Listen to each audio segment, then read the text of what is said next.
자, 이어서 가겠습니다. 이게 불교심리학 사전 479입니다. 건강이라는 개념, 그러니까 건강심리학 계속 이어가고 있어요. 헬스라는 말은 인도 유럽 어족에 뿌리를 둔 전체, 홀, 강건한, 헤일, H-A-L-E. 제가 정확하게 스페링을 알려드릴게요. 그 다음에 신성한, 홀리, H-O-L-Y, W-H-O-L-E, 그 다음에 H-A-L-E, H-O-L-Y. 이거 외워놓으셔도 좋을 것 같아요. 논문 쓰시기 때문에요. 그래서 이것을 의미하는 옛 고지 독일어와 앵글로색슨어에서 유래한다. 한자어에서 건강은 중국 고전에서 역경에 있는 건체강심, 이거는 한문 보셔야 될 것 같아요. 건체강심이라는 사자수거에서 비롯된 말로 튼튼한 몸과 편안한 마음을 의미한다. 그러니까 헬스라는 말이 이게 홀이다 하는 게 몸, 마음, 거기다 정신, 영혼, 심리까지 다 얘기를 해요. 그래서 고대 중국과 고대 그리스는 건강한 상태를 자연과 조화, 균형, 평형을 이룬 상태라고 파악했다.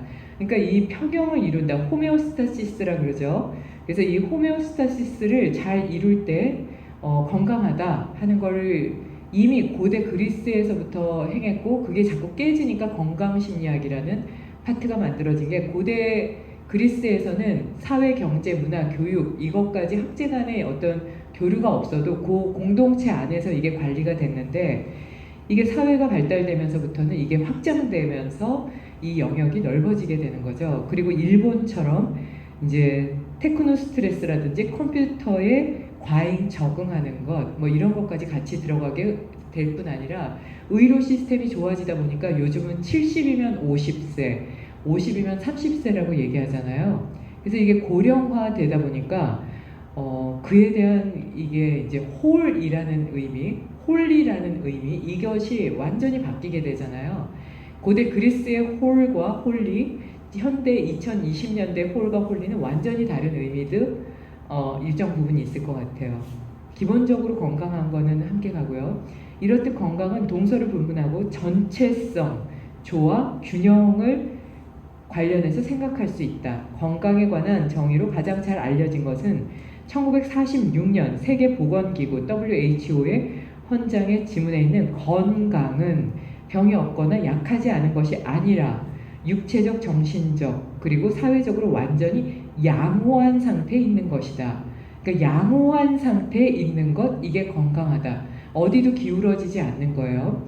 그 이후 1998년에 이 정의는 건강은 병이 없거나 약하지 않은 것이 아니라 육체적, 정신적, 사회적으로, 그리고 영적으로, 스피리추얼까지 같이 들어가요. 완전히 양호한, 역동적인 상태에 있는 것이라고 제안하였다. 다이나믹 상태라는 건 아까 말씀드린 대로 이게 이렇게 융합이 되면서 움직이는 상태죠.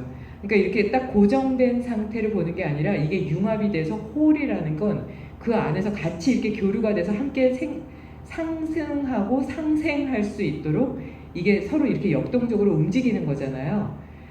교육과 경제와 문화와 이 모든 것들이 움직이니까 이게 융합이 되는 그 다이나믹을 얘기를 해요. 그래서 이게 다이나믹하게 정치, 몸, 마음, 그리고 심리, 영적으로까지 이게 다이나믹하게 모두가 다 교류되면서 아무런 문제가 없는 거예요. 신체적인 문제부터 모두 균등하게 문제가 없는 것. 그러니까 이게 1998년이 되니까 훨씬 더 지식의 수준이 높아진 거죠. 자, 그래서 여기서 영적은 인간의 존엄의 확보와 생활의 질을 고려하기 위해서 필요한 본질적인 것을 의미하며, 역동적은 건강과 질병이 병계가 아닌 연속적인 것을 의미한다. 지금 말씀드린 대로 연계되어서 움직이는 걸 얘기해요. 이 두 단어가 추가로 제안된 것은 현대 사회에서 건강에 대한 의식이 깊어진다는 걸 말할 수 있다. 이게 학문의 깊이가 워낙 깊어지고 그 폭이 넓어지다 보니까 건강에 대한 의식이 깊어질 수밖에 없고요. 아까 말씀드린 대로 의료적인 것 또는 학문적인 것, 이 모든 것들이 같이 이렇게 교류하면서 그들의 지식이 같이 이렇게 겹쳐지게 되니까 이거는 깊어질 수밖에 없죠. 그래서 지금 코로나 상황을 여기에 반드시 이렇게 덮어서 이해하신다면 상황을 사회적으로도 전반적으로 교육적으로도 잘 이해하실 수 있을 것 같아요. 자, 그러면 페이지 479의 하단으로 갑니다.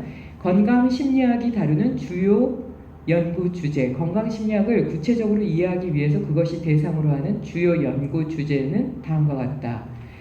건강을 저해하거나 촉진하는 요인에 관한 연구, 그러니까 생활 습관이나 비만, 음주, 식습관, 흡연, 나이, 수면, 스트레스, 타입 A 행동이나 우울, 경향, 불안, 노여움, 공격성, 적의, 행복감, 기쁨, 유머, 희망, 웃음, 낙관주의, 공정성, 자기 효능성, 사회적 지지, 대처, 스포츠, 레크레이션, 이완 등. 그러니까 이게 도움이 되는 게 건강 심리학이 주제로 다루는 건 예를 들면 생활 습관이 어떤가를 시작으로 해서 이 사람이 외적으로 비만한가, 음주는 하는가, 흡연은 하는가, 식습관은 어떻지, 나이는 어떤데, 잠은 잘 자나, 이게 아주 일반적인 거죠. 그래서 스트레스는 어느 정도 받고, 근데 우울한 경향은 어느 정도 있고, 그래서 불안한 느낌은 어느 정도 받으면서 화를 잘 내나, 공격적인가, 사람들에 대해서 적의적인가, 행복감을 얼마나 느끼나, 기쁨을 얼마나 찾고 있고, 희망은 얼마나 갖고 있는가, 유머가 있는가. 여기서 중요한 건 유머죠. 그리고 공격성이요, 노여움, 그리고 웃으며. 진실한 웃음이 없다면 이거는 건강심리학으로 봤을 때는 문제가 될 수 있는 건강 상태죠. 그리고 공정한가, 감정적이지 않은 것과 연결돼요. 그리고 자기 효능감, 내가 얼마나 효율적으로 내가 갖고 있는 능력을 잘 움직이는가. 감정적이면 자기 능력을 잘 활발하게 움직이고 교류할 수 없죠. 그리고 사회적인 지지도가 어느 정도 내가 활동함에 있어서 사회적으로 얼마나 많은 지지를 받고 도움을 받고 있는가를 볼 수 있다면 사람들은 이걸 기준으로 해서 성공을 했다 아니다를 나누잖아요. 그래서 이 부분도 중요할 수 있겠죠. 자, 두 번째로 갑니다. 특정 질환과 생명, 심리, 사회적 요인의 상호 관련에 관한 연구. 관상동맥 질환, 고혈압, 당뇨, 만성질환, 암, 에이즈, 아토피, 만성 통증, 신경성 질환, 섭식 장애가 있나 이걸 꼭 봐야 되고요. 세 번째로 심리적 행동적 개입에 관한 연구, 건강심리심리학 상담, 건강심리평가, 스트레스 관리, 그러니까 스트레스 관리를 인지행동치료, 이것도 이 책에 나옵니다. 마이크로 카운셀링, 이거는 아주 세세하게 나누어서 보는 그 상담 심리요. 그 다음에 자율훈련법, 동양적인 행법, 여기에는 요가, 기공, 태극권 다 들어가겠죠. 그리고 터미널 케어 등이 들어갈 수 있다. 네 번째는 건강교육과 건강정책에 관한 연구, 건강관이라든지 건강교육, 건강정책, 건강관리 시스템, 건강과 질병에 관한 심리학적인 모델, 건강 리스크의 이해, 이게 이제 여기에 들어가는데 지금 이게 완벽히 코로나 상황이죠. 자, 그 다음에 요거는 좀 이따 말씀드리고요. 다섯 번째, 치료 상황에 관한 연구, 치료 상황에서의 의사소통, 사전의 동의, 유전자 이상, 남은 수명에 관한 고지 등을 포함한다. 치료 상황에서 치료 스태프 간의 의사소통, 치료 스태프 간의 소진 등이 여기에 해당한다. 이에 대해서 유전학과 신경면역학 등의 최신 지식에 기반을 두어 건강 유지와 증진에 관한 다양한 연구가 전개되고 있다. 자, 여기 4번 보시면요. 건강관이라는 게 이게 이제 개인적인 이기주의도 들어갈 수 있고요. 건강관에는 나만 건강하면 돼, 또는 요 정도의 건강, 그러니까 당뇨라든지 혈압이라든지 이거를 건강하지 않은 상태로 둘까, 건강한 상태로 둘까, 심리적으로 우울하고 불안한 걸 이게 건강하지 않은 거로 둘까, 건강한 거로 둘까, 사회적인 소통의 관계에서 이런 모든 것들이 들어가기 때문에 이 건강관은 아주 중요합니다. 그래서 사회적으로 또는 국가 간에 어떤 건강관을 갖고 있느냐에 따라서 요번에 코로나 사태 때 보니까 이때 어떤 나라의 총리는 나와서 나 죽어도 나는 신경 안 쓸 테니까 당신들이 국민들이 알아서 해라 이런 식으로 얘기하거든요. 이것도 건강관에 들어가요. 예를 들면 그분의 건강관이 모두가 행복하고 건강해야 내가 건강하고 행복할 수 있다라고 생각하면 그런 말 못하거든요. 그래서 이 건강관은 아주 모든 걸 다 포함한다. 나에 대한 건강, 사회에 대한 건강, 세계에 대한 건강, 내 세계관까지 같이 포함된다. 그러니까 생명윤리까지 건강관에 포함된다고 보시면 돼요.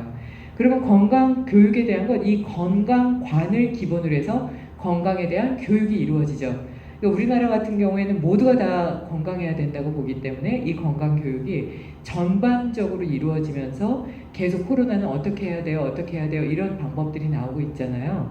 그런데 반대로 요 그룹만 살면 돼 라고 하면 그 그룹만 살리는 경우가 역사 이래 많이 있었죠.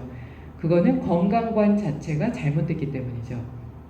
그래서 그에 대한 건강 교육이 잘 이루어지고 건강 정책이 이루어진다는 건 건강관을 기본으로 해서 이루어지고요.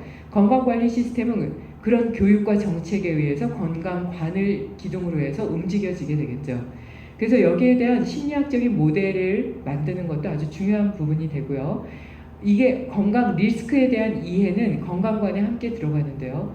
코로나가 얼마나 확산 정도가 빠르고 어떤 연령대에 어떻다 하는 거를 그 리스크에 대해서 완벽히 이해한다거나, 예를 들면 위장이 조금 꼬였는데 뭐 그 정도는 괜찮아 하지만 그게 암이 될 수도 있고 실질적으로 암이 되기 그 전 단계일 수도 있잖아요. 그러니까 그 건강 리스크에 대한 이해는 건강관 안에서도 아주 체계적이고 세부적으로 나누어서 봐야 되는 부분이 아닌가 싶고요.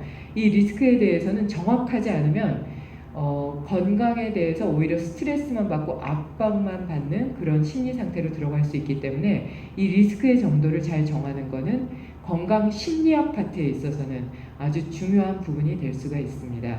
자, 이래서 건강 심리학에 대한 내용을 쭉 읽어드렸습니다. 감사합니다.